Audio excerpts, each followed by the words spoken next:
Universitas Lingga Buana PGRI Sukabumi dari program studi akuntansi kelompok 1. Sebelumnya perkenalkan, nama saya Muhammad Alfian dan juga rekan saya Muhammad Sandi Apriansah. Video ini dibuat untuk memenuhi tugas mata kuliah teori ekonomi makro dengan dosen pengampu Bapak Rijal Jailani SEMM. Dalam video ini kami berdua akan membahas tentang konsep dasar teori ekonomi makro. Melalui pembahasan ini kami akan mengulas kembali tentang sejarah singkat ekonomi makro, aliran pemikiran teori ekonomi makro, analisis ekonomi mikro makro, dan juga fokus pembahasan ilmu ekonomi.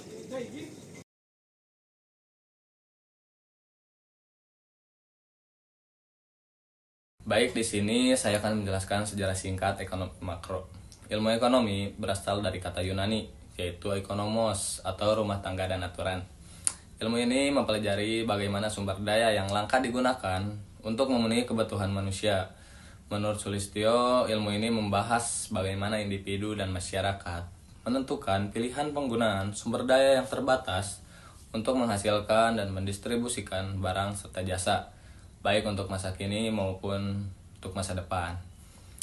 Penelaahan ekonomi sudah dimulai sejak zaman Aristoteles secara filosofis, kemudian dikembangkan oleh Thomas Aquinas dengan dasar pemikiran dari kitab Injil. Upaya lebih ilmiah juga dilakukan oleh Francois Quesnay. Namun, ilmu ekonomi baru menjadi disiplin tersendiri ketika Adam Smith menerbitkan bukunya yang berjudul An Inquiry into the Nature and Causes of the Fall of Nations pada tahun 1776 yang menjadikannya sebagai bapak ilmu ekonomi. Pemikiran Adam Smith lalu dikembangkan oleh ekonom klasik seperti Thomas Malthus, David Ricardo yang mendasarkan ajarannya pada mekanisme pasar. Aliran klasik ini berkembang menjadi teori ekonomi mikro yang kemudian disempurnakan oleh tokoh seperti Leon Walras dan Alfred Marshall.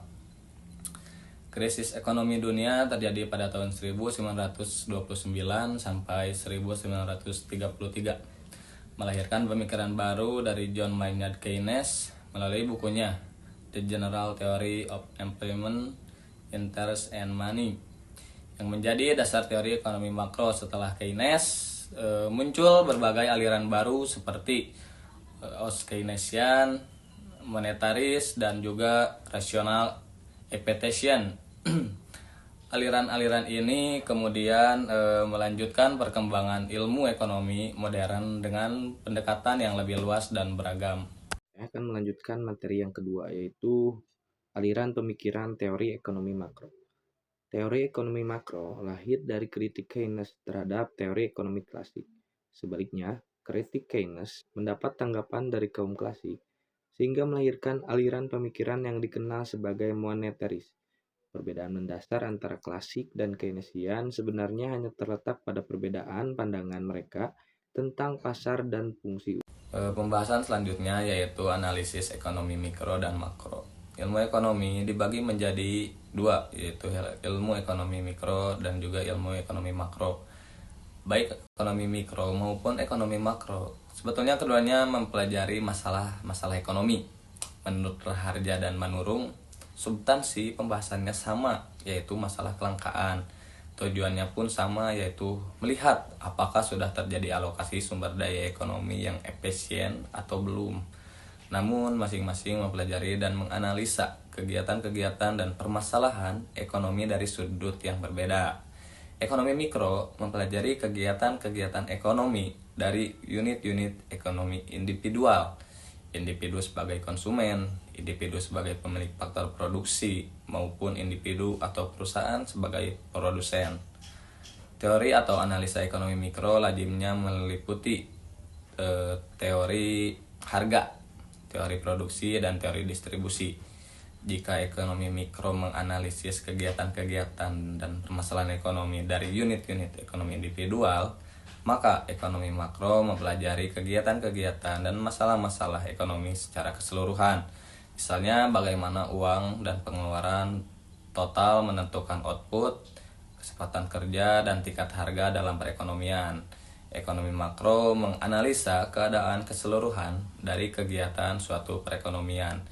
Ekonomi makro tidak membahas kegiatan yang dilakukan oleh seorang produsen, seorang konsumen, atau seorang pemilik faktor produksi, tetapi pada keseluruhan tindakan para konsumen, para pengusaha, pemerintah, lembaga-lembaga keuangan, dan negara-negara lain, serta bagaimana pengaruh tindakan-tindakan tersebut terhadap perekonomian secara keseluruhan.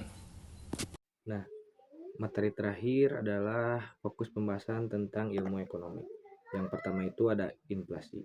Inflasi adalah gejala kenaikan harga yang bersifat umum dan terus-menerus. Naiknya harga beras tidak akan memicu inflasi jika harga komoditas lain tidak naik, atau jika kenaikan harga beras tidak terjadi terus-menerus. Dari sisi teori ekonomi, gejala inflasi menunjukkan terjadinya kelebihan permintaan.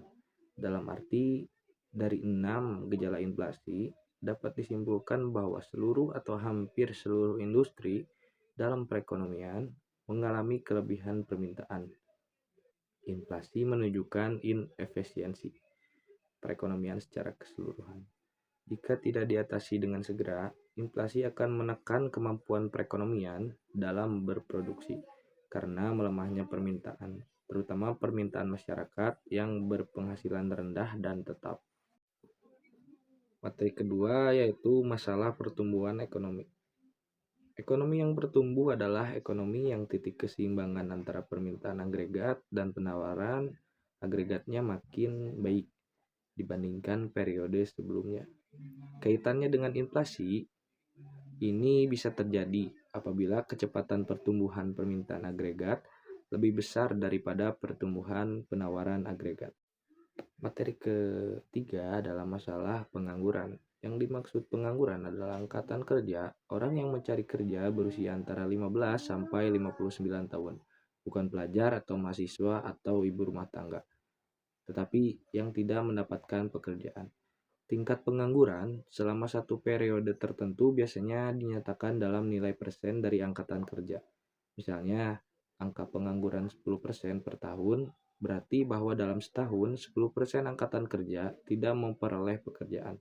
Secara teoritis, angka pengangguran yang masih dapat ditolerir adalah sekitar 4-5% per tahun. Angka pengangguran yang lebih dari 5% akan mendapatkan dampak politis yang besar berupa hilangnya kepercayaan terhadap pemerintah dan kritik sosial. Materi yang terakhir adalah siklus ekonomi. Dalam kenyataannya, output agregat tidak tumbuh mengikuti pola garis lurus, melainkan mengalami naik turun secara teratur. Gerakan naik turun output agregat ini disebut siklus perekonomian atau siklus bisnis. Siklus ekonomi mendapat perhatian yang penting dalam teori ekonomi makro, karena dampak-dampak yang ditimbulkannya, misalnya resesi ekonomi yang berkepanjangan, akan menjerumuskan perekonomian ke dalam depresi. Sebaliknya, ekspansi yang berkepanjangan juga akan menyulut inflasi, kemandekan ekonomi, dan akhirnya juga resesi. Upaya-upaya yang ditempuh pemerintah dalam mengatasi siklus ekonomi disebut kebijakan antisiklus. Semoga dengan dibuatkannya video ini kita semua bisa mendapatkan pemahaman dan wawasan. Mungkin sekian dari kami. Wassalamualaikum warahmatullahi wabarakatuh.